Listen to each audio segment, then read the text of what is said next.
du lundi au vendredi sur Django FM. Laissons parler les gens. Désormais, de 9h à 10h30.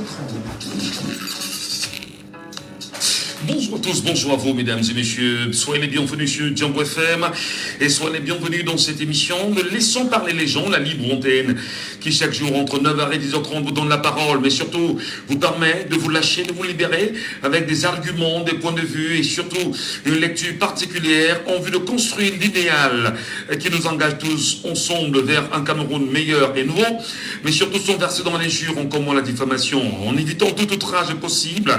Nous serons très heureux, madame et messieurs, de vous recevoir ce matin comme le veut la tradition. Arnaud nous cite la technique. Je suis Michel Ngachou au micro. Madame et messieurs, sentez-vous bien et surtout, merci de nous retrouver dans cette émission de Laissons parler les gens. Laissons parler les gens. Premier sujet.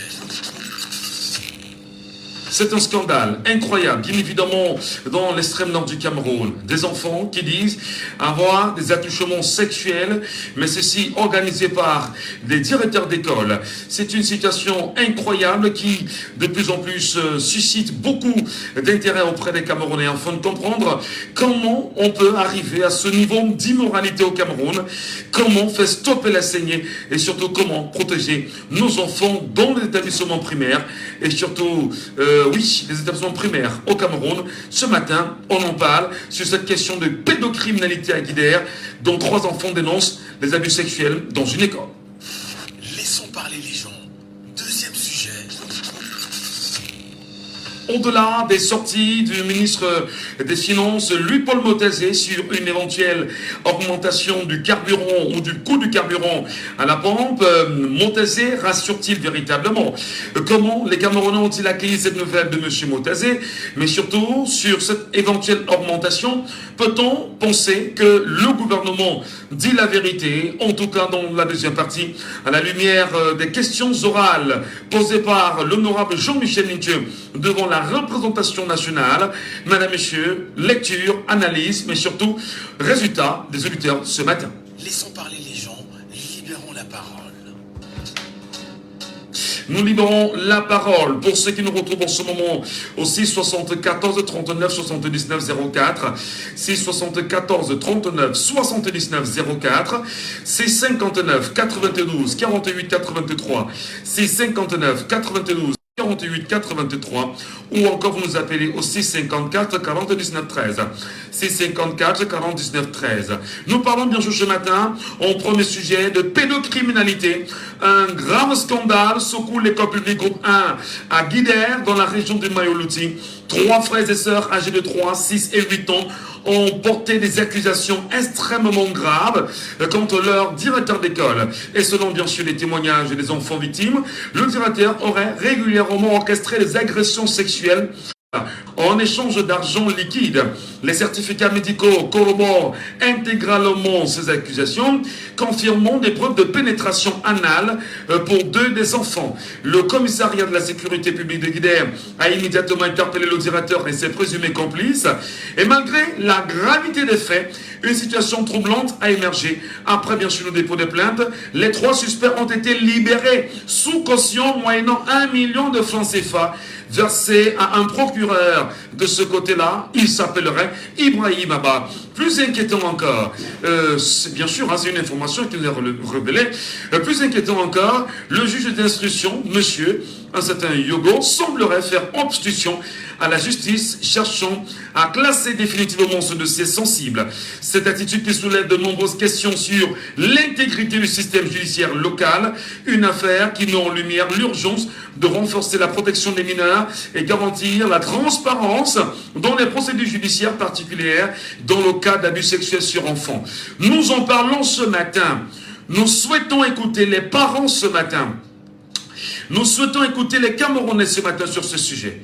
3 enfants qui ont connu des attouchements sexuels avec la complicité d'un directeur d'école à Guidère 1. Aujourd'hui, ces 3 enfants se sont libérés et ont dit des choses assez quand même incroyables. Et d'ailleurs, il y a des preuves après certificat médical établi de pénétration anale. Pardonnez, qu'on vous le dise comme ça. Aujourd'hui, l'affaire est devant la justice et les 3 présumés personnes impliquées dans cette histoire sont libérées sous caution à hauteur de 1 million de francs CFA et pour le moment sont à l'extérieur. Comment vous analysez la justice camerounaise face à la protection des mineurs? Comment vous regardez la justice camerounaise, les procureurs aujourd'hui, face à l'argent? Comment appréciez-vous en même temps une telle situation? Madame, Monsieur, appelez-nous, exprimez-vous en direct. Nous souhaitons bien sûr vous écouter en tant que Camerounais, en tant que citoyens, en tant que fils et filles, mères, pères de cette nation en même temps, et qui avons ensemble une lourde responsabilité de protection de nos enfants. 6 74 39 79 04. 6 74 39 79 04. 6 59 92 48 83. 6 59 92 48 83. Appelez-nous via le WhatsApp de l'émission au 6 54 40 19 13. C'est un fait de société quand même assez grave. Et on ne saurait se taire devant une telle situation de toutes les façons. Comment expliquer, comment appréciez-vous aujourd'hui que 3 enfants à Guidère connaissent des attouchements sexuels, et ceci avec le concours du directeur de l'école? Quel est le niveau d'immoralité que porte le Cameroun aujourd'hui, d'ailleurs implémenté par les directeurs d'école, comme c'est le cas bien sûr à Guidère Premier? À côté, comment appréciez-vous que les 3 personnes mises en cause soient poursuivies et que rapidement, devant la justice, qu'ils soient libérés sous caution en hauteur de 1 million de francs CFA chacun? On a bien voulu comprendre. On a un premier auditeur avec nous ce matin en ligne. Allô, bonjour. Il n'est pas avec nous. Il nous a fait bien sûr en faux. 6 74 39 79 04. 6 74 39 79 04. 6 59 92 48 83. 6 59 92 48 83. 6 54 40 19 13 par WhatsApp. Allô, bonjour. Bonjour, monsieur Michel. Monsieur Sabon, bonjour à vous, soyez les bienvenus. Oui, je suis à Boya, comme de coutume. C'est un plaisir de vous écouter depuis Boya. Monsieur Sabon, comment vous appréciez cette situation? Monsieur Michel, c'est une situation lamentable. Je fais dans le nord, là, 10 ans. Mais c'est lamentable. Parce que là-bas, la pudeur est de règle. Mais je voudrais conseiller aux parents de ces enfants-là que dans toute région, il y a une cour d'appel. Dans cette cour d'appel, il y a un procureur général qui rédige encore des plaintes, 3 plaintes, et qui va être déposé devant le procureur général de la cour d'appel de Garoua. C'est inutile de tourner en rond là-bas à Guidère avec les machines de caution de 1 million, tout ça là, les obstructions de l'Élysée et autres. C'est extrêmement grave. Une société fonctionne pas. Ce ne sont même pas des délits, c'est des crimes. Hein? Outrage à la pudeur chez les mineurs. Monsieur Michel. Oui, monsieur Sabon. Il ne faut pas qu'on laisse passer ça. Je conseille à ce pas de saisir d'avocats d'aller déposer des plaintes à la cour d'appel devant le procureur général de la cour d'appel de la région du Nord. Alors, quelles sont les chances à votre avis? Parce que les 3 premiers présumés ont été libérés sous caution, moyennant 1 million de francs CFA versés, disent-ils à un procureur là-bas. Et s'ils prennent la poudre d'escampette, qu'est-ce qu'on fait? Quand on vous libère, dans le tribunal, M. Michel, quand on vous libère sous caution, il y a un garant. Le garant payera à leur place. Il y a quelqu'un qui doit signer pour qu'on vous libère. Celui-là, si vous disparaissez, c'est à lui de vous ramener ou bien il vous remplace. C'est comme ça. Mais la meilleure façon de saisir le procureur général, la cour d'appel du Nord, c'est-à-dire on déposer encore des plaintes. On recommence comme s'il y avait, d'abord le procureur général va demander à ce magistrat de faites-moi parvenir ce dossier rapidement. C'est ça que je pense, M. Michel. Mais peut-être pour finir, comment c'est un directeur d'école qui soit à la manœuvre? Est-ce que nos enfants sont encore protégés aujourd'hui dans les écoles au Cameroun? Lorsque c'est un directeur d'école qui vient sortir des enfants des salles de classe pour des actes sexuels, par voie anale, ça se comprend ça, monsieur Savant? Monsieur Michel, il faut le dire, c'est extrêmement grave. Normalement, ce directeur d'école doit être amené devant un tribunal. C'est-à-dire, on doit lui interdire d'avoir encore la charge de la garde des enfants. C'est-à-dire, d'éduquer encore les enfants. Il doit être interdit d'enseigner. Il doit avoir une interdiction d'enseigner. Parce qu'il n'est pas responsable. Quel est ce directeur d'école qui vend les enfants, d'autrui? Monsieur Michel, vraiment. Mais attendez, mais qui sont ceux d'ailleurs même qui se plaisent à de tels actes, à abuser des enfants? Comment expliquer ça? Le Cameroun est-il devenu une poudrière, un no man's land, chacun fait ce qu'il veut, comme il veut? C'est ça? Mais on est dans le pays de l'impunité. À partir du moment où si vous appartenez à un certain parti politique, il faut vous arriver. Vous voyez comment les gens sont en train de faire tout afin que la fin aille en justice. Si vous appartenez à un certain parti politique, qui est au pouvoir, mais on ne va rien vous faire. Mais il faut que le procureur général se saisisse de cette affaire. Il faut que ces gens-là qui réfléchissent, qu'ils aillent déposer des plaintes devant le procureur général du Nord. Très bien. Merci beaucoup, M. Savant, pour votre intervention. Le tout premier geste ce matin, on dirait, sur notre antenne. Et bien évidemment, quand on sait en même temps que dans le préambule de la Constitution du Cameroun, il est écrit, je vous le lis d'ailleurs, l'État assure à l'enfant le droit à l'instruction, l'enseignement primaire est obligatoire, l'organisation et le contrôle de l'enseignement à tous les degrés sont des devoirs impérieux de l'État du Cameroun.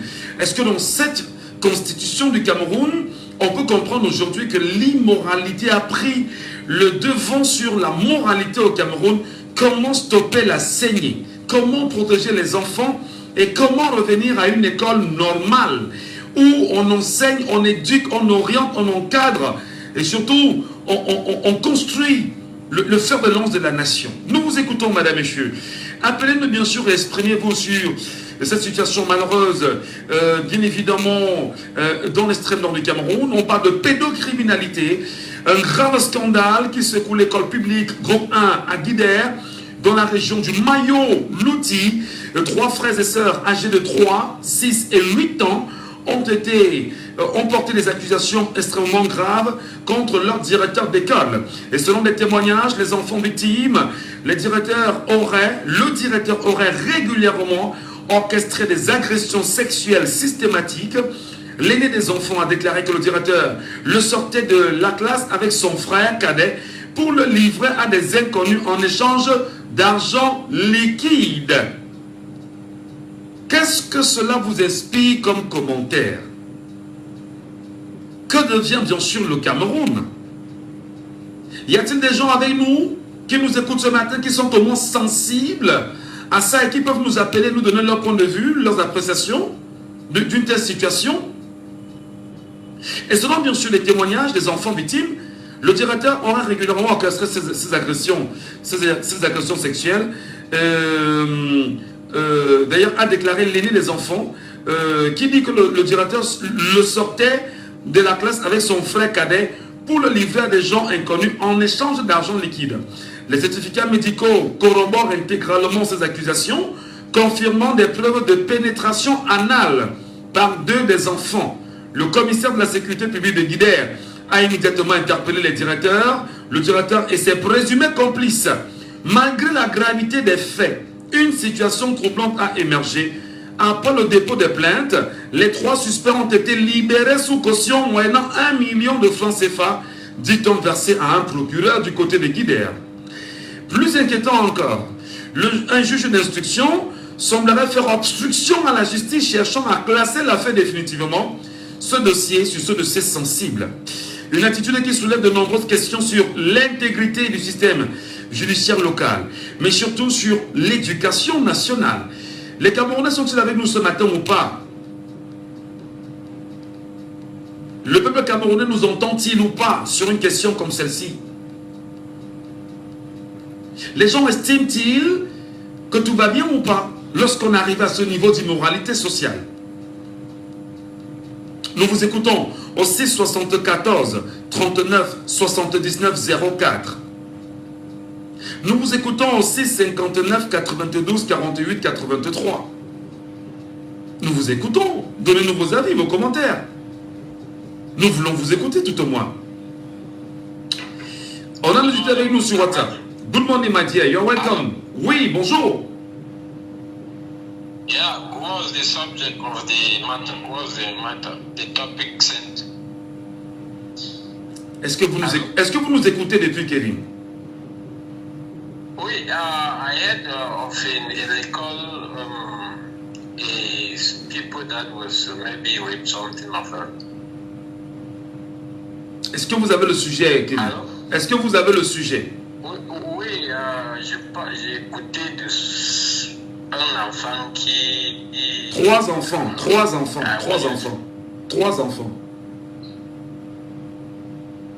Ça... Mais est-ce que nos justices sont au Mustangaju?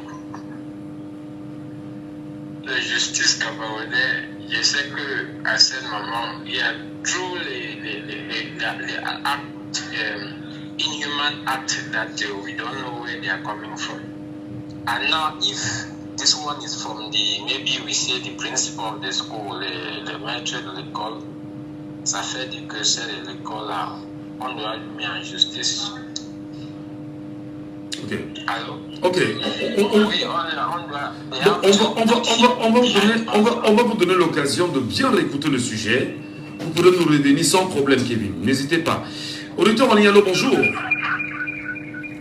monsieur Kassou, bonjour. Bonjour, cher monsieur. Soyez les bienvenus. Merci. C'est Pascal. Pascal. Baissez un peu le volume de la radio, Pascal, afin qu'on puisse mieux vous écouter. Oui, je crois que ça va déjà. Comment vous appréciez ce niveau d'immoralité porté d'abord par les directeurs d'école et entretenu par la justice camerounaise aujourd'hui? Monsieur Machibou, nous sommes victimes de la corruption. Baissez le volume de la radio, Pascal. Non, vous écoutez très bien. Hein? Oui, ça va déjà. Bon, ça va, allez-y. Non, ça ne va pas, ça ne va pas, ça ne va pas. Baissez le volume de la radio, Pascal. Ou vous vous éloignez. Éloignez-vous de la radio, s'il vous plaît. Ouais, ok, on vous écoute, Pascal. Monsieur Ngachou, tout ce que nous vivons actuellement, c'est de la corruption. Oh merde. Nous sommes victimes de la corruption. L'argent tord le fer. Pas seulement de l'autre côté, comme vous dites. Faites un tour ici, à Posado. Vous connaissez les nombres de palais ici, pas. À l'entrée, on a écrit tension à la corruption. Mais quand vous entrez là à l'intérieur, c'est une autre chose.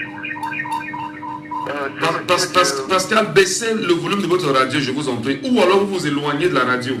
J'ai complètement baissé. Je ne sais pas ce qui ne va pas. Allez-y, on vous écoute. Oui, vous voyez, ce monsieur est en train de commettre ce genre d'actes. Ce n'est pas pour le plaisir, monsieur Bachou. Ces enfants sont même déjà fatigués. Parce que ce sont des actes qui concourent, qui concluent. Et une fois quand vous êtes victime, votre vie est pourrie, je vous assure. Ils sont bien capables de faire ce qu'ils veulent, M. Bachou. Ça fait à certaines personnes ici dehors. Il se dit qu'on ne peut rien le faire. Que l'homme ne peut rien le faire. Mais qu'il sache qu'il y a un Dieu qui répond à tout. Vous allez aller pour vous plaindre, M. Bachou. Qui va suivre le... Vous êtes en train de demander à ces pauvres parents de Libya.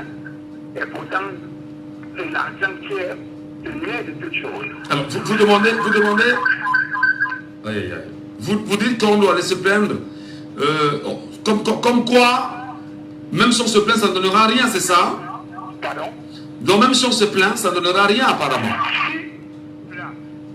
Ça ne donnera rien parce qu'il faut leur dire des choses en clair.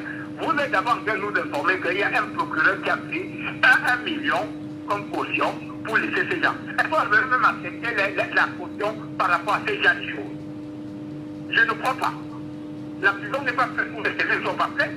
On devait attendre jusqu'au dénouement de cette affaire avant de libérer ou de condamner ces personnes. Pas qu'on doit accepter une caution et les laisser libres. Parce que l'acte est tellement grave que vous ne pouvez pas imaginer. Ou c'est tout simplement parce que ce ne sont pas les enfants. Les enfants sont là, les parents sont d'abord pour vous. Vous connaissez la procédure d'une plainte au Cameroun. Quand vous allez chercher un avocat, vous êtes déjà le client de l'avocat. À chaque mois, il faut payer les honoraires, ainsi de suite, et que vous n'avez pas d'argent. Qu'allez-vous faire? Il n'est pas votre cela, M. Gatou, que vous touchez le problème dont vous voulez vous engager. Si vous voyez que vous pouvez vous engager, si vous ne pouvez pas, ça ne vaut même pas la peine de commencer pour atteindre l'objectif. Mais est-ce que ce n'est pas justement ce type de comportement de la justice camerounaise qui pousse les Camerounais à rentrer dans des règlements qui peuvent porter d'autres couleurs en réalité? Effectivement, M. Gatou, c'est par rapport au comportement de la justice que les Camerounais, parfois, au lieu d'aller se plaindre, ils préfèrent trouver d'autres voies de moyens. Et c'est rendre justice eux-mêmes. Oui, et pourtant, si vraiment la justice faisait son travail, chacun devait être fier à aller se plaindre.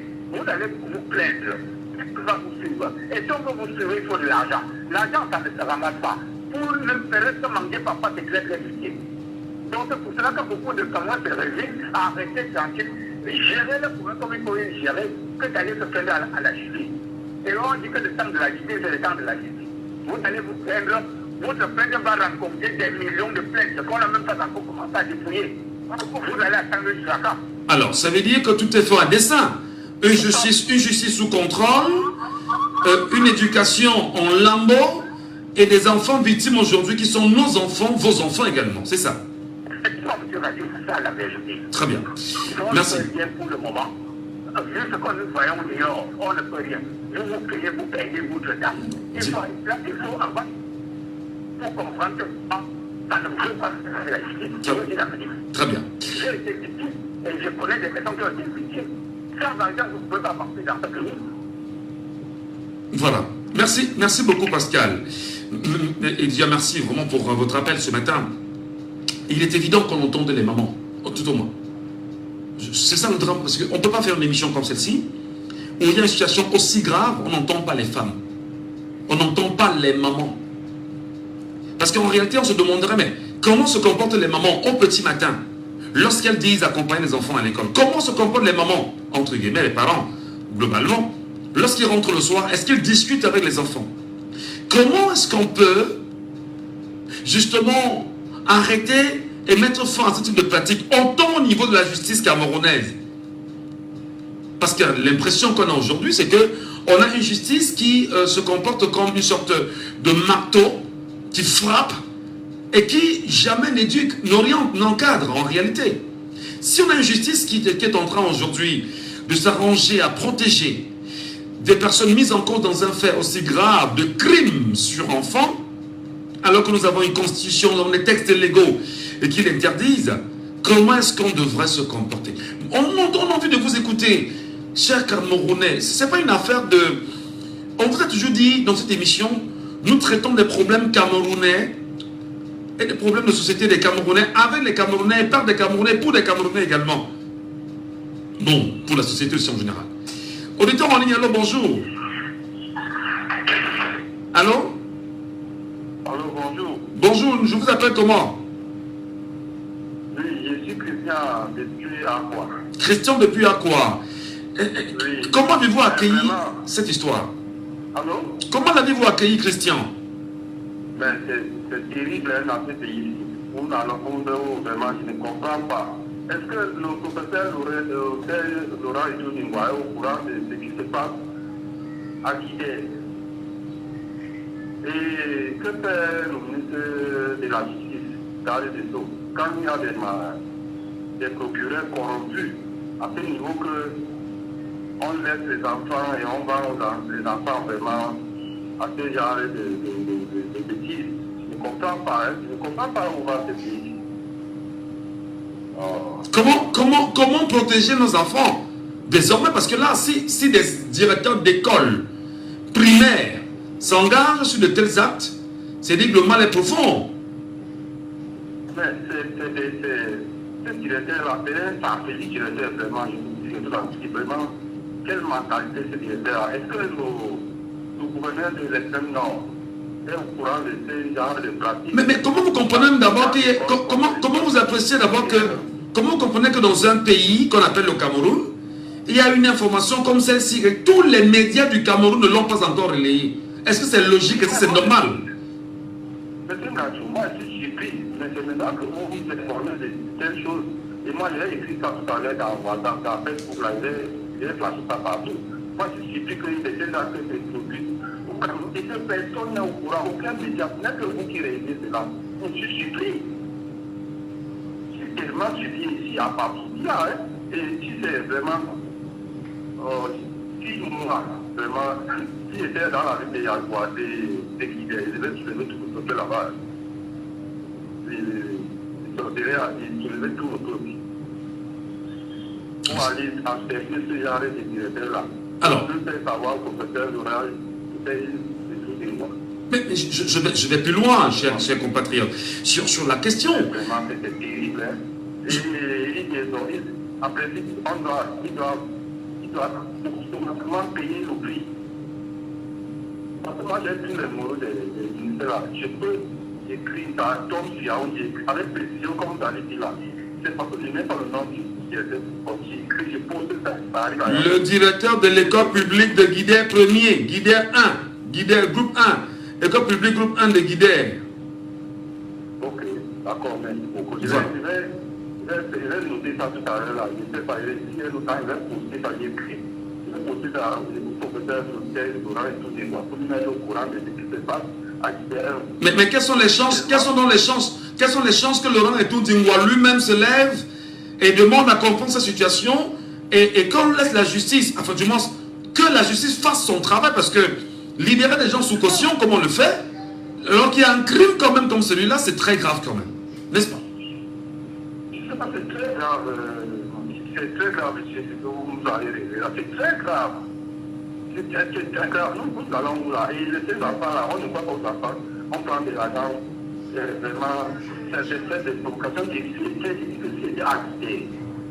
Moi, je devrais tout me poser là-bas, parce que je suis en mesure de sortir, une parole, je suis un gars ici, je peux sortir, je demandais à Théo, à Banda, j'écris en droit là, tout le monde sort, même à mon abri. Je suis sûr de soulever le peuple. Parce que s'il y a des choses là, il ne veut pas comprendre cela. Très bien. Moi, je suis fâché. Voilà. Merci. Je ne comprends pas. Merci. Bon, merci beaucoup. Passez une bonne journée. Nous faisons notre travail. Et nous souhaitons bien sûr vous écouter. Il y en a qui sont avec nous ce matin, comme Denise Nganou. Denise, bonjour Denise Nganou. Soyez les bienvenus, Denise. Est-ce que vous nous écoutez, Denise Nganou? Allô, monsieur Gachou. Nous vous écoutons parfaitement. Allez-y, Denise.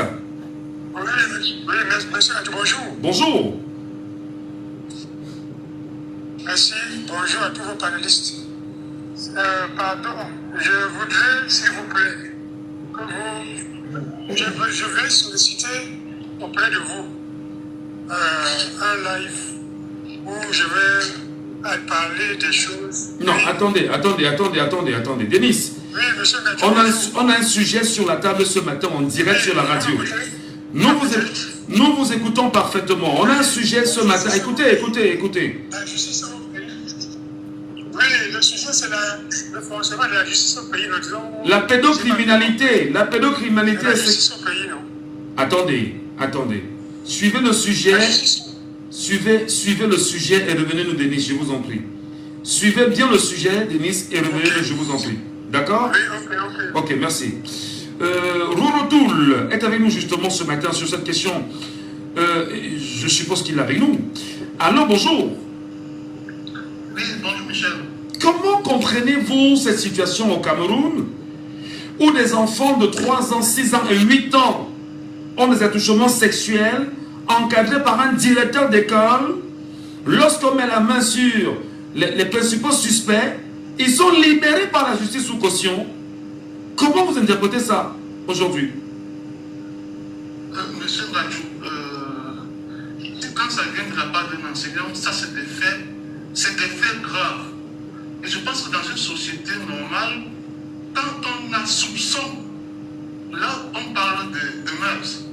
Et c'est des enfants. Quand on parle seulement de soupçon, pas même s'il l'a fait, quand on parle seulement de soupçon d'une affaire de mœurs, les fautifs doivent déjà être maintenus en détention. Ils doivent être maintenus en destination parce que là, c'est un problème de justice. Parce que normalement, on dit que la justice dans un pays a 3 missions: protéger, décider et sanctionner. Protéger, décider et sanctionner. Là, ils n'ont pas protégé les enfants parce que ces gens-là, ils sont libérés sous caution. Est-ce qu'ils ne vont pas reprendre? Ils peuvent continuer à le faire discrètement.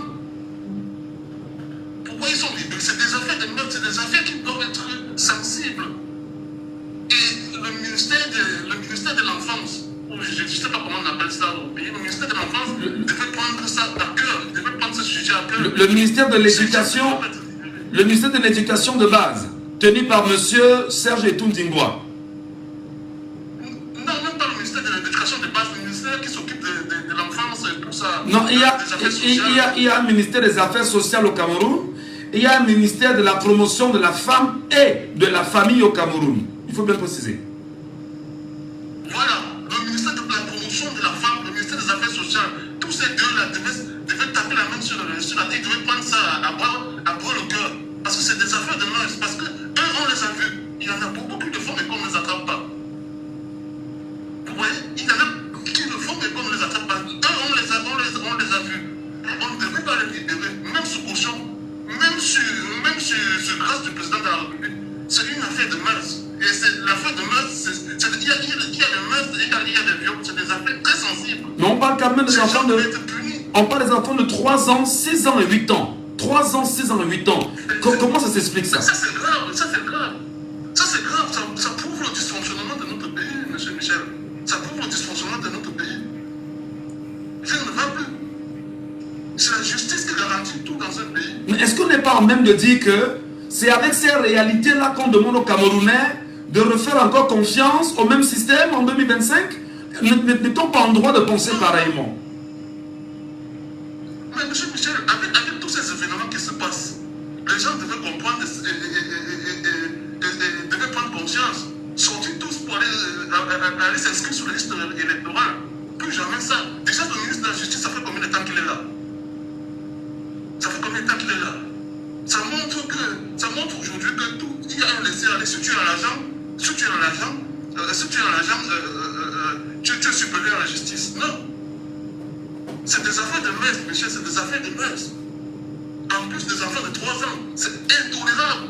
Intolérable. Mettez-vous à la place des parents de ces enfants en ce moment. Non, c'est incroyable, Michel. Très bien. Merci beaucoup, Rotoul. Merci. Bonjour, Michel. Bonjour Étienne. Bienvenue Étienne ce matin en direct. Nous sommes sur Djambo FM. Votre lecture citoyenne de cette situation, quelle analyse vous en faites-vous? Oui, ça sont des psychopathes. En réalité, lorsqu'un enseignant a les élèves devant lui, ce sont ses sujets en fait. Donc, même psychologiquement, il a une main mise sur eux. Ils sont donc des personnes faibles. Donc, les élèves sont considérés comme des personnes faibles devant les enseignants. Maintenant, là même, on parle des enfants de 3 à 10 ans. Non, 3 ans. 3 ans.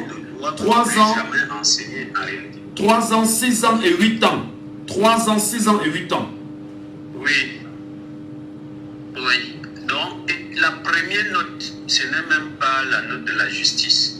Lorsque la justice établit les faits, la première note, ça devrait venir de l'éducation de base pour interdire à ces gens-là de ne plus jamais entrer en salle de classe au Cameroun. Ça, c'est pas négociable. Maintenant, la justice doit faire son travail. Malheureusement, nous connaissons la justice chez nous, elle n'est pas très juste. Elle est du genre, si tu connais quelqu'un, tu es appelé et le soir, tu es dehors. Et non loin de ça, il y a une certaine tolérance envers certaines mœurs. Lorsqu'on n'a pas tué, il y a une certaine tolérance dans la société. Parce que les gens se font violer là, mais vous ne voyez pas les 20 ans, les 30 années de prison comme on voit un peu en Occident. Ça fait que ces choses-là ne font que se multiplier. Alors justement, lorsque la justice se comporte pareillement, lorsque la justice refuse de prendre un sujet aussi important, parce qu'on apprend également qu'il y a un juge d'instruction qui semble faire obstruction à la justice, cherchant justement à classer définitivement ce dossier qui est très sensible. Décidément, Quelle justice pour les Camerounais en ce moment? Est-ce que c'est la même justice que Paul Biya souhaite encore proposer aux Camerounais en 2025? Parce qu'on attend bien sûr, en attendant que voilà, qu'il soit candidat. Est-ce que c'est cette même justice qui doit renforcer l'avenir du Cameroun, où on ne peut pas sévir véritablement, où on ne peut pas décider, où on ne peut pas orienter et encadrer une société? Toi, tu es en train de ramener ce problème de mœurs au problème politique. Mais ce que je veux dire en politique, c'est qu'il y a les réformes audacieuses à faire au Cameroun. Naturellement, tout est politique. Pas seulement du côté de la justice. C'est toute une société, une façon de faire qui doit être réformée, et de grandes réformes très audacieuses, même dans la justice. Parce que, imaginez-vous, c'est très facile, on vous arrête là, dès que vous connaissez quelqu'un que vous pouvez appeler, les ordres vont descendre du haut et c'est terminé. Donc il faut des réformes. Il faut des réformes. Et maintenant, en réalité, le peuple doit être conscient. Le peuple voit. Si ça ne marche pas, ce peuple doit pouvoir aller choisir le dirigeant qui va les aider. Avoir une justice acceptable. Merci beaucoup, Étienne Assogmo, pour votre réaction ce matin en direct sur les antennes de Djambo FM. Merci. Nous vous écoutons aussi. Pour ceux qui veulent bien sûr monter sur le panel, prenez la parole. 674 39 79 04 en direct pour ceux qui nous appellent ici bien évidemment à la radio. 659 92 48 83 659 92 48 83 ou encore le 6 54 40 19 13 via WhatsApp. Voilà. C'est quand même curieux quand on parle des affaires de mœurs et que les gens soient tranquilles. C'est quand même curieux. C'est-à-dire qu'une affaire comme celle-ci devrait susciter l'engouement chez tout le monde. Sans exception. Parce que vous avez des enfants à la maison. Nous avons des enfants à la maison. Ces enfants, lorsque nous sommes au boulot, comme c'est le cas, ils sont à l'école. Ils sont entre les mains de ceux qu'on appelle les enseignants et les directeurs d'école. Si un enfant camerounais a un problème, on considère que c'est tous les enfants du Cameroun qui ont ce problème. Comment les gens ont l'impression que c'est en se taisant que ça changera? Comment les gens ont l'impression que c'est en regardant, médusé, que les choses changeront? Est-ce qu'à un moment donné, ce silence-là aussi n'est pas de nature à être interrogé, fondamentalement? Il y en a qui prennent le courage, qui en parlent. Mais on parle quand même d'abus sexuels sur mineurs, 3 ans, 6 ans, 8 ans. D'abord, encadré par un directeur d'école. Groupe 1, à Guidère, à l'école publique. À côté, il y a 3 personnes qui sont mises en cause. À la justice, on aurait donné 1 million de francs CFA pour les libérer et les mettre sous caution. Et les libérer sous caution, autant pour moi. Et par la suite, il y a un juge d'instruction qui veut faire obstruction et classer ce dossier complètement. Et ça dit donc que on est dans un no man's land où des gens se sont arrangés simplement à confisquer le peuple et à en faire de ce peuple-là un peuple d'esclaves. N'a-t-on pas le droit de se poser question? Nous vous donnons la parole, madame, messieurs. 6 74 39 79 04. 6 74 39 79 04. 6 59 92 48 83. Bien, malheureusement, les femmes ne parlent pas. C'est comme si les femmes, pour eux, c'était normal. Hein, je sais pas. Elles ne parlent pas. Elles ne parlent pas. Vous voulez qu'on fasse quoi? Et nous croyons en même temps que lorsque les femmes qui prennent la parole et qui donnent leur point de vue sur la situation. Voilà. Attention. Mesdames, messieurs, nous vous écoutons et nous resterons là parce qu'il faudrait bien sûr écouter les Camerounais. Auditeur en ligne, allô, bonjour. Allô? Oui, bonjour. Allô? Allô, bonjour, bonjour. Bonjour, vous m'entendez? Parfaitement. Vous vous appelez comment? Black, depuis de Réverie. Allez-y, Black, nous vous écoutons votre analyse ce matin, Black. Oui, je voulais d'abord dire que c'est un événement très grave de la part de l'enseignant. L'enseignant là pour encadrer les enfants. il est là pour leur donner une éducation, une instruction. Mais à partir du moment où c'est lui qui devient le souvenir des enfants, des élèves, c'est pas un gars qui vient. Alors, maintenant, il faut distinguer deux choses. Il y a l'élection, il ne concorde pas avec la justice. La justice n'annule pas sur l'élection. L'événement est grave. Les actes sont très très graves. Il y a une procédure judiciaire. Et la justice est plus de discrimination. On a parlé de caution. Je ne sais pas les mises en cause. Les mises en cause. C'est une des éventualités prévues par la procédure judiciaire. C'est prévu par le code pénal. Voilà. Je ne sais pas ce qui s'est passé exactement, mais il y a un moment où on peut faire des enquêtes. Bien sûr, certainement, il est dans l'examen, il est de contexte. Mais est-ce qu'on peut faire des enquêtes? Est-ce qu'on peut faire des enquêtes? Est-ce qu'on peut faire des enquêtes? Et pendant qu'on est encore dans l'étape des enquêtes, pour mieux comprendre, écouter les mises en cause et les plaignants, que rapidement, l'un des juges veut faire obstruction à la justice et classer l'affaire.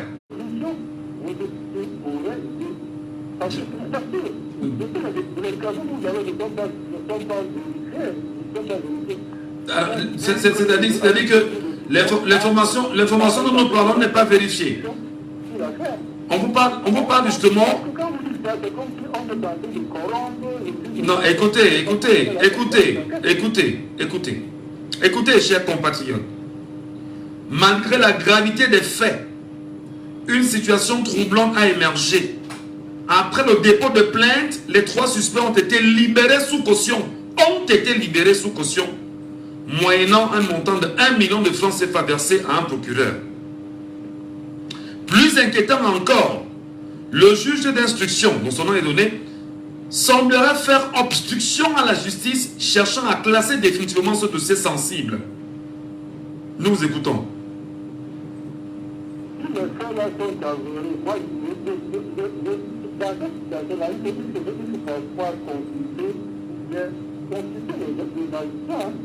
Les magiciens Ceux qui sont en train de donner cette enquête ne sont pas en règle avec la procédure. Il faut faire attention parce que la déclaration qu'on fait comme ça là, il faut pas faire croire au public que la justice est en règle, est corrompue, elle ne peut pas faire son travail normalement. Il faut interroger ceux qui sont... Il faut interroger les magiciens pour savoir s'ils travaillent dans les normes. D'accord. Parce que on va se dire... Le terme de justice n'est pas le terme de l'émotion. Oui, vous êtes libre de défendre la justice, c'est normal. Les cas sont graves et qu'on ne devrait pas libérer ces auteurs sous caution. Mais c'est un peu comme si vous nous dites là maintenant. C'est pas. Non. D'accord, mais c'est un peu comme si. Allô? À vous entendre parler, l'impression qu'on a, c'est que même l'information des enfants de 3 ans, 6 ans, 8 ans évoquée, la plainte serait peut-être même un montage en réalité, à vous entendre parler. Parce que voilà, il va falloir suivre des procédures judiciaires, etc., etc., etc.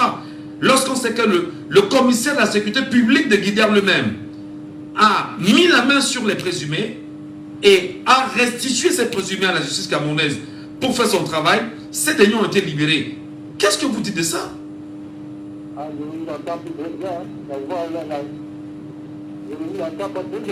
Très bien. Malheureusement, un problème de un retour pas très correct. Voilà. 674 39 79 04, 674 39 79 04, 659 92 48 83, 659 92 48 83. On aurait bien souhaité au moins entendre les femmes, écouter les mamans, écouter nos dames. On souhaite bien sûr vous écouter. Appelez-nous via le WhatsApp de l'émission au 654 40 19 13. 654 40 19 13. À quel degré d'immoralité nous trouvons-nous aujourd'hui? Quel regard vous jetez sur une telle situation? Comment stopper la saignée? Comment protéger nos enfants? Et comment être sûr que la justice peut être amenée à faire son travail convenablement devant de telles accusations qui sont d'une gravité extrême? des enfants de 3 ans, de 6 ans et de 8 ans. 3 ans, 6 ans et 8 ans. Où l'aîné qui a 8 ans dit effectivement que de temps en temps, le directeur d'école vient les faire sortir de leur salle de classe, les ramener chez leur bourreau contre de l'argent. Comment vous interprétez ça? Est-ce qu'on m'a dit justement qu'on est dans le règne de l'impunité? On est dans le règne du mal à outrance? On est dans le règne justement où chacun fait ce qu'il veut, comme il le sent, protégé par, entre guillemets, injustice aux autres? Entre guillemets, je dis bien. En tout cas, vous ne réagissez pas, c'est pas grave. Merci beaucoup pour vos nombreuses réactions, pour ceux qui ont trouvé juste de nous appeler ce matin sur ce sujet-là. Auditeur en ligne avec nous. Allô, bonjour. Oui, bonjour. C'est pas Radio Jambo, ça? Nous sommes sur Jambo FM, cher monsieur. Nous vous appelons comment? Ah, d'accord. Elvis Tamou. Elvis, vous nous appelez nous? Oui, oui. Actuellement, je suis à Bonafino dans un véhicule là. Je suis réellement. Allez-y Elvis, nous vous écoutons votre analyse sur cette situation. Oui. Par rapport à ce que vous dites que non, on essaye, qu'il n'y a personne qui essaie de vous joindre là. Parce qu'on essaye, ça ne passe pas. Donc, j'ai eu de la chance de se tomber. Nous entendons monsieur là. Bon, concernant l'histoire, ce monsieur qui vient de passer là, à l'entendre parler, on dirait qu'il fait partie de cette même bande-là. Parce qu'il est admissible ce qu'il raconte là. Franchement, on lui fait comprendre, pour expliquer bien la situation, pour faire comprendre que non, il y a eu plein, 3 personnes, 3 ici, et puis il y a eu plein, et on a donc le directeur avec ses courroux, ils ont donc mesuré 1 million, et puis le procureur, on les a fait libérer sur caution, et en ce temps, le procureur estime que il estime carrément qu'il doit fermer l'enquête. Mais lui, il est là. Vous le carrément tout ça, mais on n'arrive pas à comprendre. Il est toujours là. Je suis dépassé dans ce pays. Je suis dépassé. Raison pour laquelle, quand on attrape même ce genre de personnes, c'est là-dessus pour faire. Franchement, parce qu'on n'a pas de justice dans ce pays. On n'a pas de justice. C'est incroyable. C'est incroyable. Je suis dépassé. Je suis scandalisé. J'ai fait un enfant de 3 ans, 19 ans. C'est pas Comment est-ce qu'on peut stopper ça, à votre avis? tout est à refaire. Tout est à refaire. Tout est à refaire. Il faut un nouveau dirigeant dans ce pays pour essayer de ranger les choses. Parce que le gouvernement est pourri. C'est carrément pourri. Voilà. Merci beaucoup, cher monsieur. Merci pour votre intervention, merci pour votre insistance, parce que voilà, comme vous dites que c'est la ligne qui dérange, ben on peut comprendre. Allô, bonjour. Oui, bonjour Michel. Nous vous appelons comment? C'est Angélique. Angélique, une femme nous appelle en fait. J'appelle depuis Donatien. Merci beaucoup Angélique, nous vous écoutons. Oui, Michel, ce sujet-là, les gens ne sont pas en train de réagir parce qu'on les connaît. Comme le monsieur qui est passé juste après le dernier là. On les connaît. Ce sont ceux qui ont tous ces relations-là. Vous savez que même le procureur ou bien qui a mis le dossier, peut-être qu'il a un cachet le dossier. Mais je suis en train de dire, je suis une mère. Le pays, les gens vont fuir. Le moment est déjà arrivé où la main de Dieu va descendre dans ce Cameroun. Comme ils croient qu'ils ont... Allô? Et celui qui est passé avant moi là, la justice du monde monde-là. Moi, je suis dans un quartier, je sais où je suis né, où je suis sorti. Cette victime-là, comme ce ministère qu'on a libéré là, moi, je n'ai pas besoin d'aller à la justice. On est fini là. Si je j'ouvre ma bouche, je me mets à traîner. Mais attends, il y a un qui a subi ici à Lebel, qui a fait ça à une petite fille de la maternelle. Attends, c'est le corps qu'on est venu ramasser. Est-ce qu'on avait autant d'appeler la police, machin? Ah, c'est des conneries. Je vous jure, Michel, moi je ne passe à la justice. J'arrête mon banque et on finit là avec lui. C'est ce qu'il fait au Cameroun là. On vous dira, on vous dit quand même dans la Constitution que oui, mais attendez. Chercher nos enfants au quartier, quand on leur trouve un PD, c'est l'air il va nous montrer. Attendez. Après, on voit un commandant qui vient, heureusement qu'il avait eu sa dose. Chez nous, le cas, on ne passe à la justice. Parce que dans la justice, ils sont là-dedans. Le procureur, tous, on les connaît. Regardez un dossier comme celui-là qui passe, qui connaît bien le sujet, je vais à regarder. Et puis je vais vous donner un conseil. Il y a des gens que quand vous suivez leur intervention, il faut raccrocher, Michel.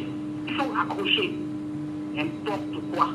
Bon, d'accord. Parce qu'ils sont là-bas, ils ont leur relation, ils ont tout, ils doivent manipuler, tuer les enfants des autres et tout.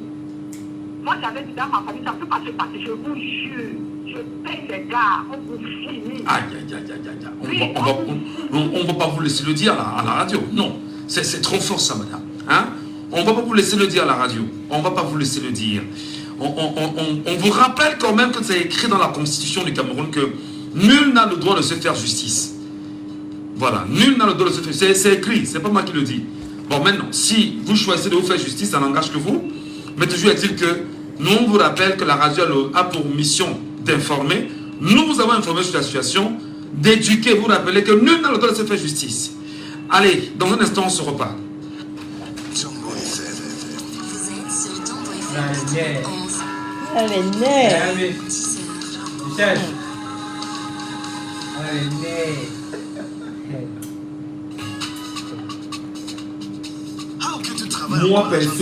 Moi personnellement, je dis ça. C'est dans mon Facebook ouvert. Moi personnellement, l'actualité de la mission Gachou. La fête des enfants, là, ça date depuis quand? On n'en parle pas.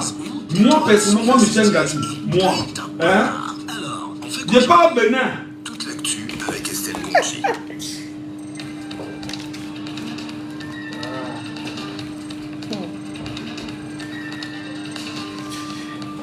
Toute l'actualité avec Estelle Gonji, qu'on retrouve ce matin. Bonjour à vous, madame. Merci, bonjour Michel Gachou. À l'ouverture de ce bulletin d'actualité dans la ville de Douala, un incendie a ravagé plusieurs commerces la nuit du lundi 9 à ce mardi 10 décembre 2024 à Bata, Congo. Les sapeurs-pompiers alertés n'en sont pas parvenus à stopper les flammes à temps et l'élément déclencheur de cet incendie n'est pas connu pour le moment. Et dans la ville de Boya, précisément à Maïs, près de 2 mois déjà, ce qui aurait conduit la maman de cet enfant à allumer une bougie lors de sa sortie, laissant ici ses 2 enfants. Le deuxième, âgé de 4 ans, se trouve actuellement en sont mis à la disposition de la famille. Et sur l'axe Yaoundé-Bafoussam, un camion transportant des casiers de bière s'est renversé dans les champs et a pris feu par la suite précisément au niveau des lignes FOMO. Fort heureusement, plus de peur que de mal. Le chauffeur aurait réussi à s'échapper du choc à temps. Autre information, Maximilien Gombej et Maître Alinscom du REDAC ont défié hier lundi 9 décembre 2024 les scellés du MINAT. Celles-ci ont procédé à la levée des scellés placés sur le bureau du REDAC par la police, affirmant que cette action est illégale. Ce geste qu'elle qualifie d'acte de et à continuer leurs activités malgré les intimidations. Le ministre des Finances, lui, Paul Motazi, attire l'attention du secrétaire d'État à la Défense chargé de la gendarmerie chez Galax et Toga et du délégué général à la Sûreté nationale, Martin Barganguele, sur le comportement de certains gendarmes et policiers qui abusent de certains usagers lors des contrôles routiers en leur exigeant de présenter une attestation de conformité fiscale. Dans une correspondance signée hier lundi 9 décembre 2024, le ministre des Finances fait savoir qu'aucun gendarme ni policier n'a le droit d'exiger à un véhicule personnel de présenter une attestation de conformité fiscale lors du contrôle routier et invite par conséquent ses responsables de bien vouloir instruire aux forces de maintien de l'ordre de respecter la loi selon l'article L78 du Code général des impôts. Et voilà qui met un terme à ce bulletin d'actualité. Merci beaucoup Estelle Ngondi, et on espère bien évidemment que le courage de Maximilien Gombe et de maître Alice Com devrait vous être retransmis. Tout à fait, bon. En fait, monsieur ce sont les femmes qui se mettent en avant maintenant pour dire non. Hein. Tout à fait. En fait, l'acte qu'a posé maître Alice Com hier montre à suffisance qu'ici au Cameroun, je le disais encore dans la matinale, aujourd'hui, montre à suffisance qu'au Cameroun, si on ne connaît pas ses droits, on finira par se faire berner. Ouais. On pourra dire que cette fois-ci, le MINAT a touché un point fort, si on doit dire ça comme ça, parce que maître Alice Com, c'est pas n'importe qui, c'est quand même maître Alice Com. On espère vivement que leur voix se fera quand même entendre auprès du gouvernement camerounais. En tout cas, de toute façon, on lui souhaite beaucoup de courage. Maître Alice Com, qui probablement sera notre invité sur cette antenne afin de mieux comprendre sa position sur cette question. Maximilien Gombe également, qu'on ira chercher, parce que même si la justice étant, même le fait est déjà entré en justice, ça n'empêche pas, bien sûr, de prendre son point de vue et de voir. Il y a également cette situation avec 3 enfants, donc les attouchements sexuels sont faits sur ces enfants-là, 3 ans, 6 ans, 8 ans, à l'école publique, groupe 1 à Guidère. Comment vous appréciez ça en tant que femme, en tant que mère, en tant qu'épouse aussi?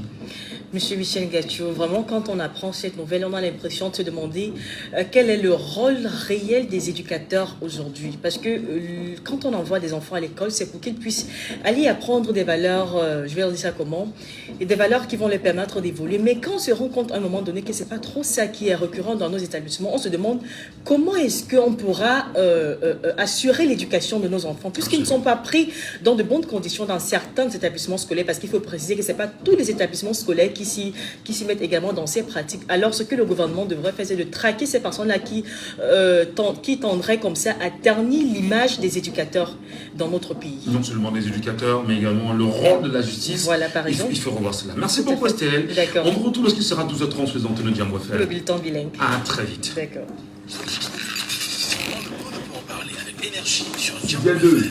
Sujet 2. Sujet 2. Sujet 2. Deuxième sujet. On ne peut pas se fâcher face aux réalités qui nous entourent. Laissons parler les gens. Deuxième sujet. Au ministre de l'eau et de l'énergie, au ministre des Travaux publics et enfin à monsieur le ministre de la Santé. Monsieur le Président, merci de me donner la parole. Monsieur le ministre, le projet de loi des finances prévoit une baisse de 94% des subventions des prix des carburants à la pompe qui passeront de 263 milliards en 2024 à 15 milliards en 2025, ce qui est, selon vous, la conséquence de la chute du prix du pétrole brut sur les marchés.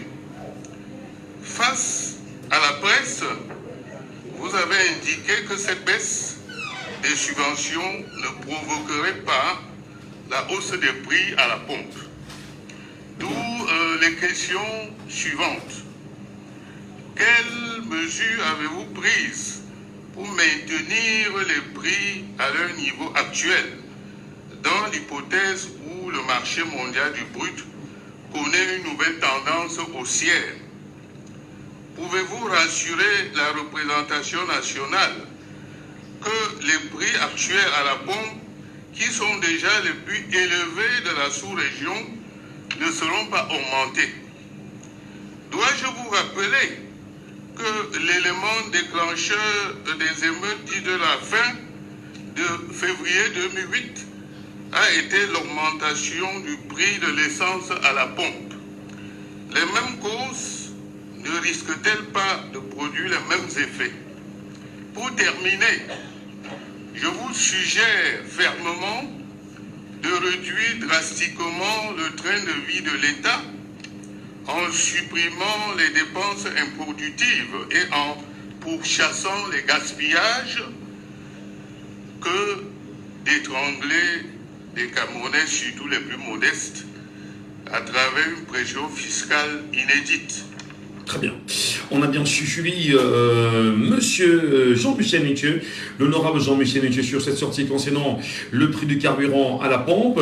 Et bien évidemment, Luc-Paul Montazé, ministre des Finances, face à la presse il y a quelques jours, a choisi également de s'expliquer là-dessus.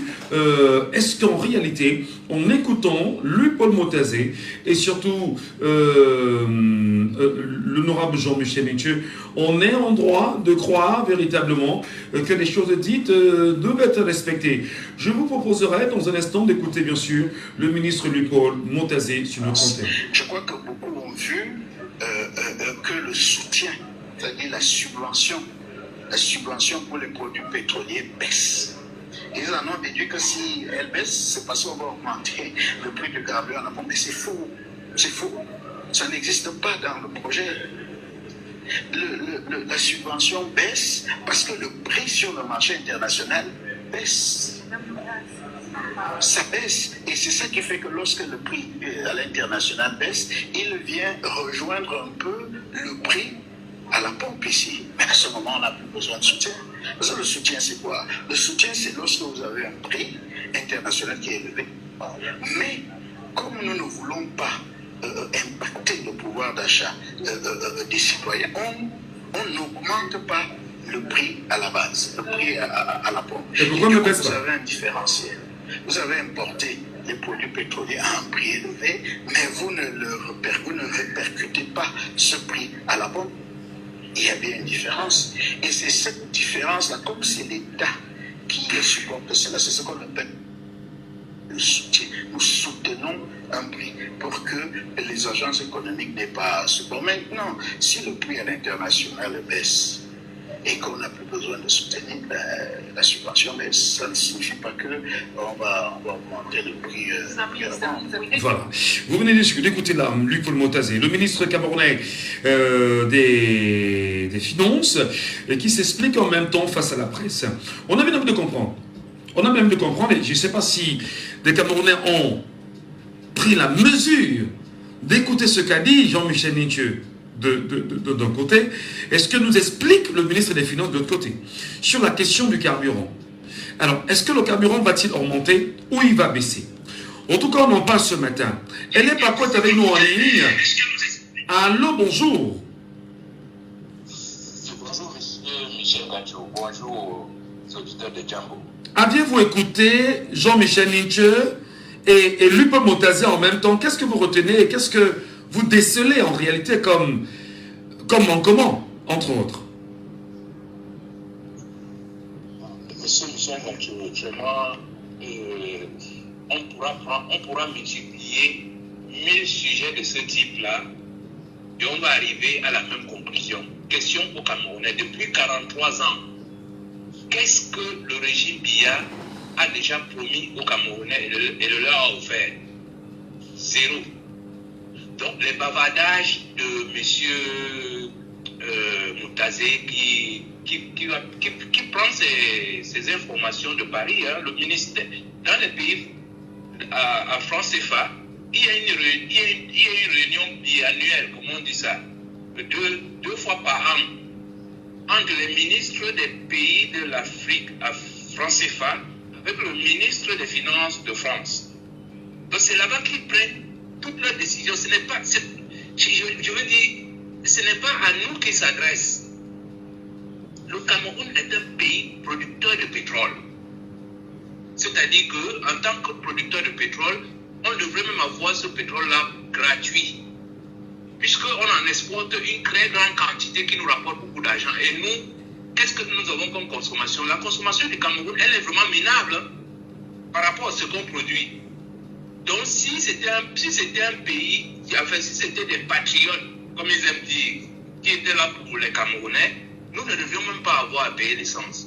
C'est ce qu'on voit dans les pays producteurs comme la Libye, le Nigeria, et même l'Angola et tout ça. Vous êtes, monsieur Michel Gadjouf, faites un jour un petit calcul. Vous prenez le prix de l'essence aux États-Unis, en France, en Allemagne, et le prix d'essence au Cameroun.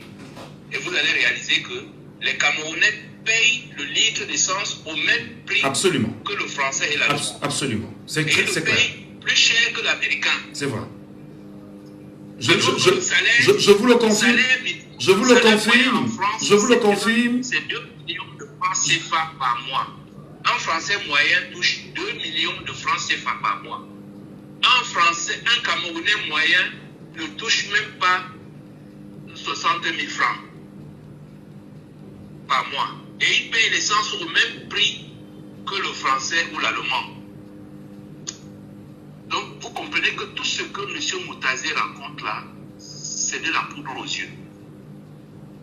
C'est de la poudre aux yeux.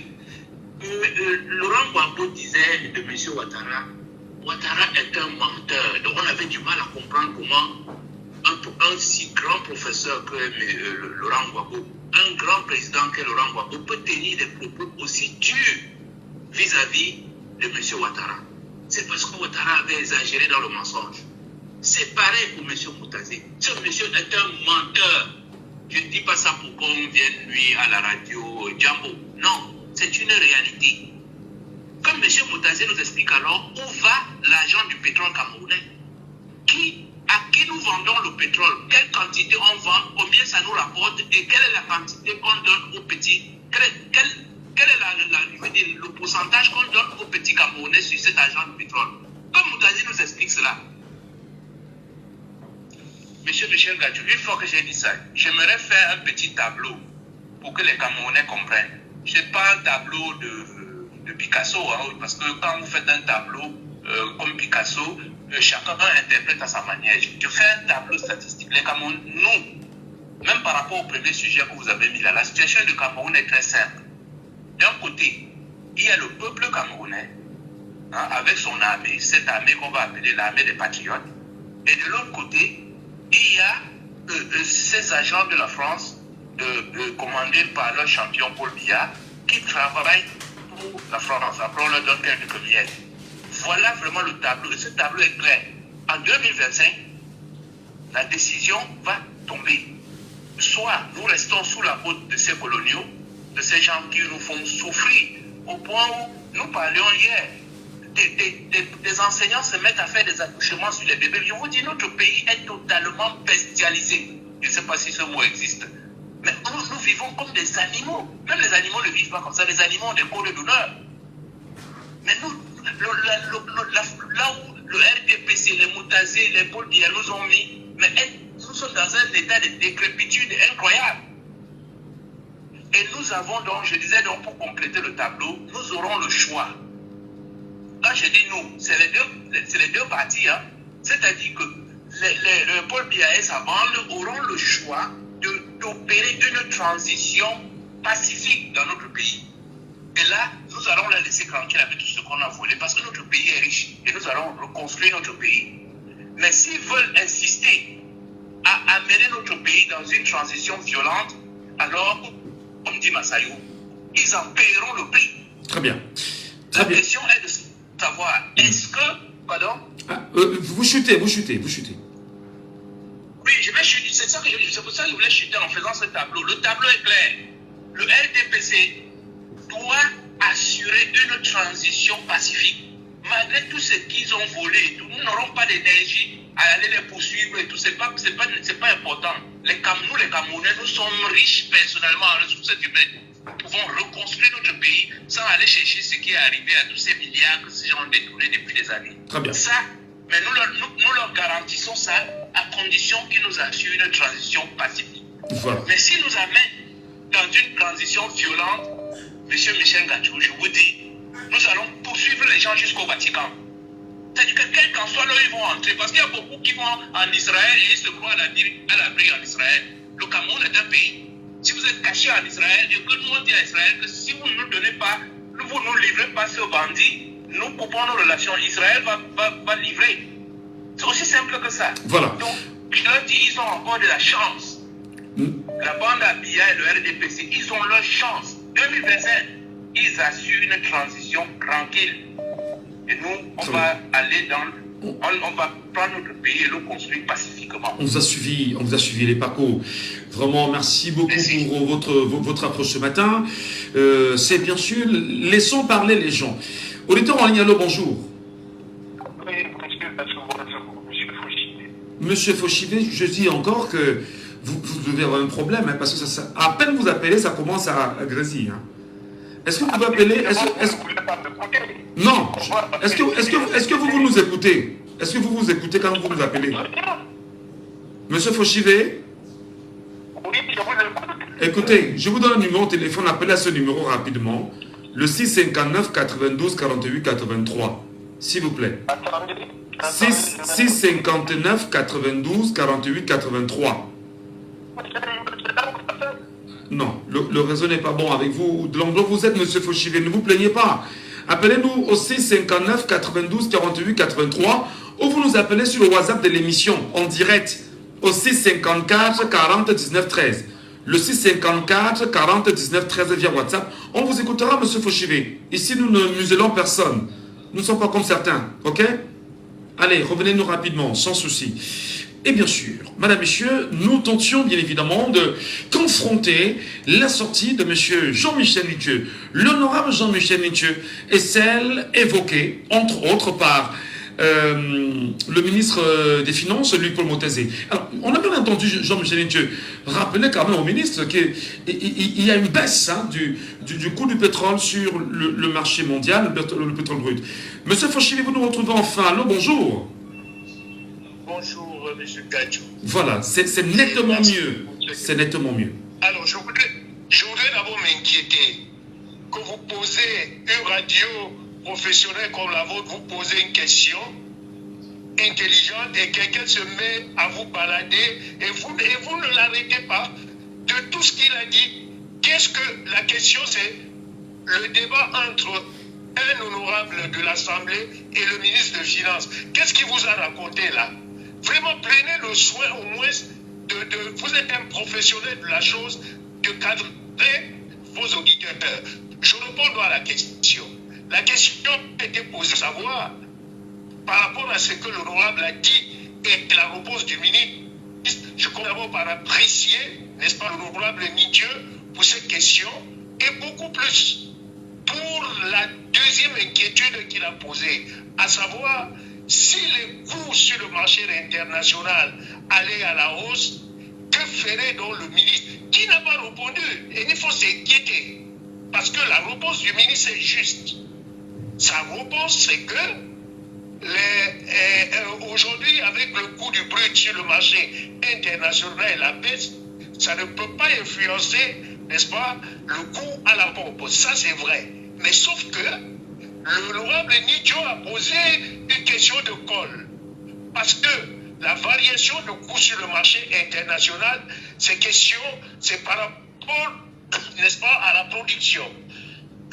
Et que, en intervalle d'une semaine, ça peut complètement exploser.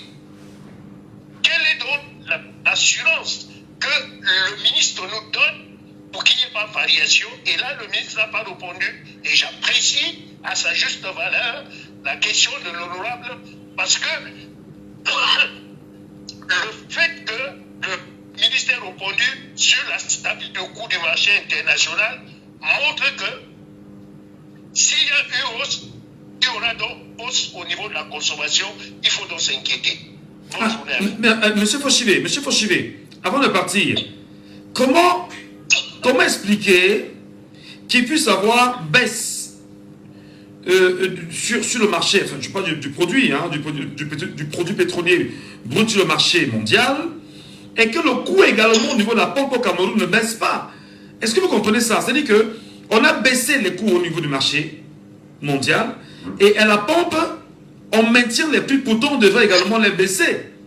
Comment vous expliquez ça, M. Fauchivé? Parce que, mais c'est simple à comprendre pour le cas du Cameroun. Le cas du Cameroun était que nous avons un pétrole que nous ne transformons pas et que nous achetons sur le marché international. Et que le coût sur le marché international influence le coût à la consommation locale. Donc, la solution que vous voulez, c'est qu'il faut remettre la transformation du prix camerounais à la Sonara, et là, nous aurons le prix divisé par 2. Mais est-ce que ce que vous dites est tout à fait raisonnable, monsieur Fauchivé, quand on sait à un moment donné... Permettez, je me relance. On connaît le prix sur le marché, mais on se rend quand même compte que c'est le consommateur à la fin qui paye le prix, avec les surtaxations émises sur le pétrole au Cameroun, sur le carburant au Cameroun. Est-ce que justement ces surtaxations-là ne seraient pas de nature à demander au ministre des Finances lever ces taxes et permettre en fait que le Camerounais, pour 250 francs, je dis n'importe quoi, d'achat du pétrole sur le marché mondial, que l'on revienne à 400 francs minimalement au Cameroun, que de rester à 860 francs, comme c'est le cas pour certains. Monsieur Ngachou, il ne faut pas rêver. Tant que nous n'allons pas transformer notre pétrole, nous-mêmes, notre brut, nous n'aurons jamais un prix à la pompe inférieur à 600 francs. Il faut être logique.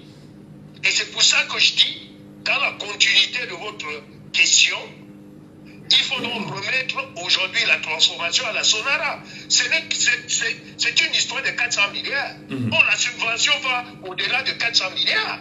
Donc ça veut dire que depuis des années, nous aurions pu remettre la transformation à Sonara. C'est une politique qui n'a jamais été comprise. Même moi qui vous parle, je n'ai jamais compris pourquoi on subventionne au lieu de mettre, n'est-ce pas, cet argent à la transformation de notre brut. Tant que nous serons dépendants du marché international, nous allons subir les pressions extérieures et des taxes, alors que nous pouvons transformer sur place. Alors, vous qui êtes du RDPC, est-ce que c'est une faute grave pour le champion, M. Paul Biya, en réalité, qui est celui-là qui diligente la politique nationale et qui montre là quand même que c'est une faiblesse de sa part et voilà, et même une incapacité à remettre la Sonara debout. Vous savez, chaque fois que j'interviens, j'ai horreur qu'on commence toujours par parler de Paul Biya. Le ministre de Finances était à l'Assemblée nationale. Est-ce que c'était Paul Biya? C'est lui qui a dit qu'il n'y aura pas de subvention. Nous sommes en train, c'est lui qui a dit qu'il n'y aura pas de hausse. Non, mais la politique nationale, la politique de la nation est définie par le chef de l'État comme inscrit dans la Constitution, oui, entre autres. Le chef de l'État prescrit les grandes lignes et le ministre maintenant entre, n'est-ce pas, dans la détermination. C'est vrai que sa responsabilité en macro est directement engagée. Mais la question que vous posez aujourd'hui est une question technique. Ça n'a pas besoin d'être du RDPC, du SDF, du PNC. C'est pas ça. Apprenez à poser des questions politiques quand c'est la politique et des questions économiques quand c'est question d'économie. Bon, tout est politique, vous le savez. Même l'économie aussi. Hein. C'est très important. Tout est politique. Mais tout est politique. Bien sûr. Tout ne peut pas virer politique. Bah, tout est politique. Vous posez une question d'ordre économique. Que si quelqu'un vient vous dire ici qui n'a pas d'inquiétude pour 2025, cette personne, même si porte la cassette du RDPC, ment, puisque la fluctuation sur le marché international ne dépend pas du RDPC. Arrêtons quand même. Revenons quand même à la question de l'intelligence. En même temps, vous avez bien compris, M. Fauchivé. Mais tout est politique, de toutes les façons. Merci beaucoup pour votre intervention ce matin, M. Fauchivé. Revenez-nous quand vous pouvez. La radio, elle est citoyenne, elle est républicaine. Et il n'y a pas d'amis. Chacun prend la parole. Même si à un moment donné, on donne un peu plus de temps de parole aux Camerounais pour qu'on puisse mieux s'expliquer et mieux se comprendre. Quelqu'un avec nous en ligne? Allô, bonjour. Oui, monsieur, bonjour. Nous vous appelons comment? C'est encore Elvis Tamou qui revient là. Nous vous écoutons, Elvis. Vous allez écouter le ministre Motazé et Jean-Michel Lynch de l'autre côté sur la question du pétrole, votre position citoyenne. Tout à fait. Quand j'entends ça, franchement, j'entends le ministre Motazé en parler, franchement, ça me fait rigoler. Ça me fait rigoler. parce que essayez de voir un peu la chose. La déclaration de la FNH pour le pétrole est presque 1500 milliards.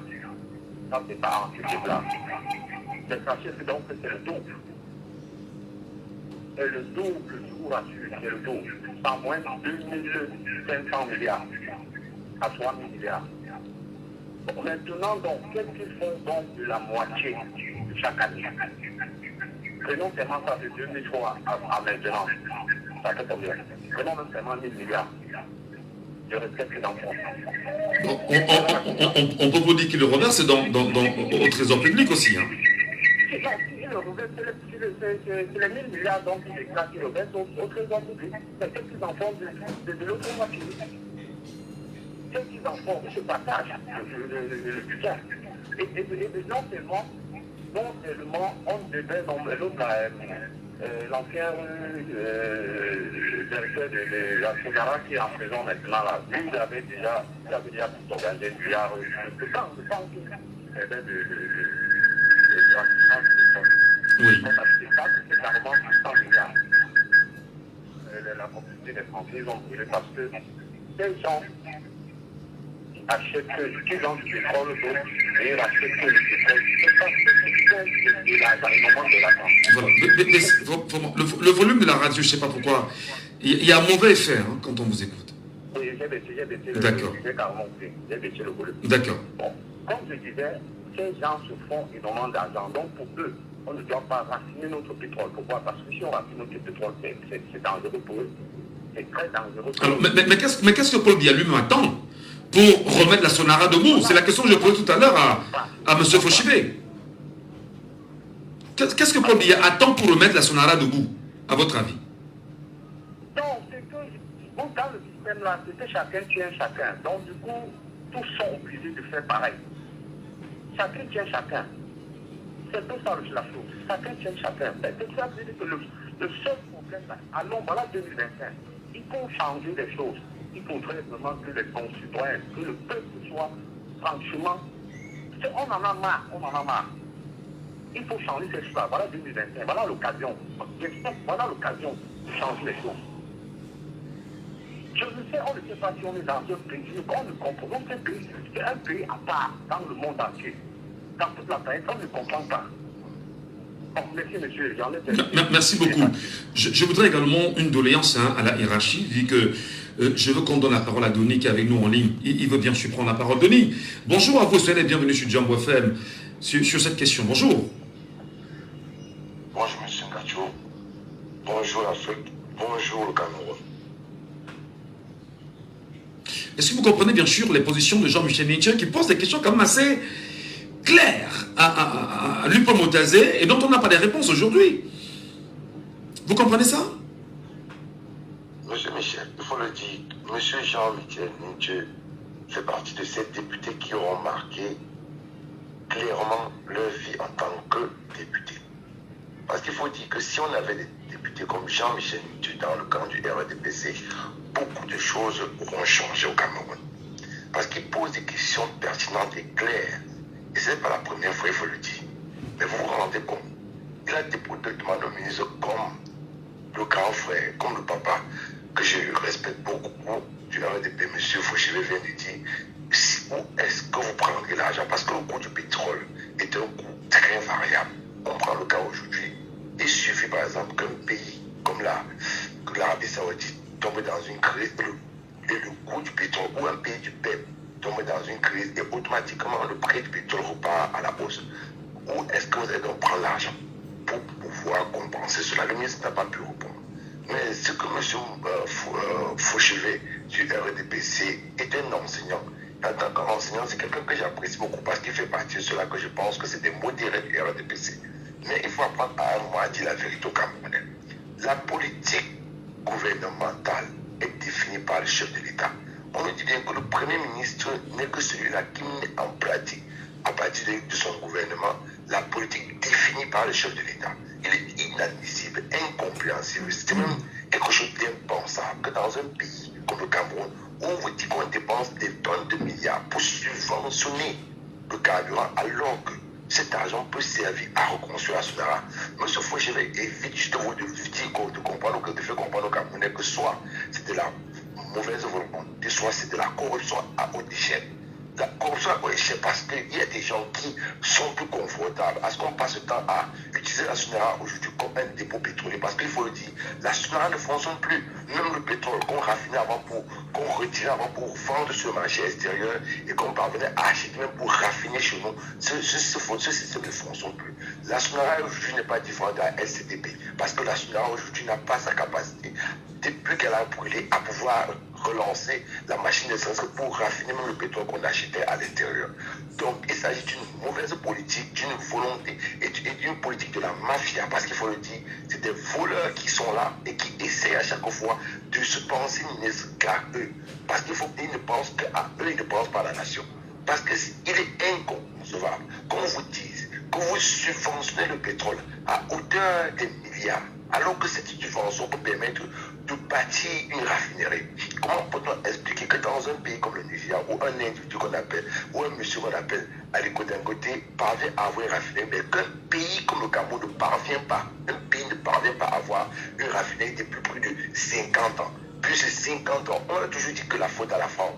On arrête de nous parler des oreilles avec cette histoire de la France est montée, la France est descendue.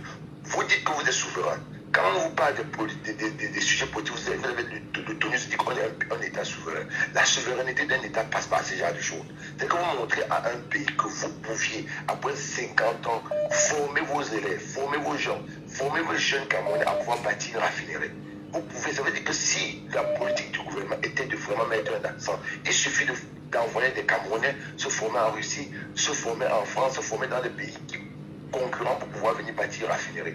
Mais aujourd'hui, on est dans ce système où à chaque fois le coût du pétrole va aller à la hausse. Et lorsque nous parlons de subvention, revenons sur la subvention en tant que telle. Pour finir. Oui. Lorsque vous allez sur le prix du pétrole, vous voyez, il y a tellement de taxes qui sont prélevées par le gouvernement. Et ces taxes également, ça permet d'augmenter le prix du carburant.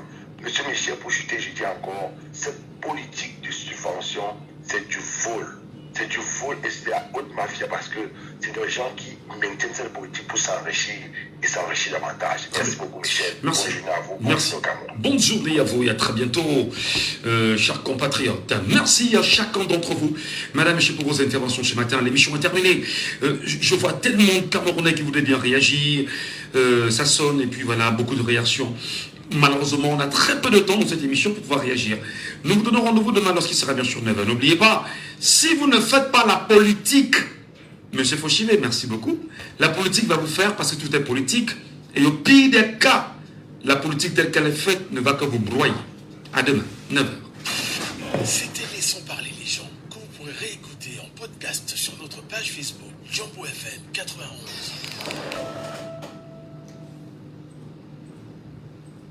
Et maintenant, place à la pub.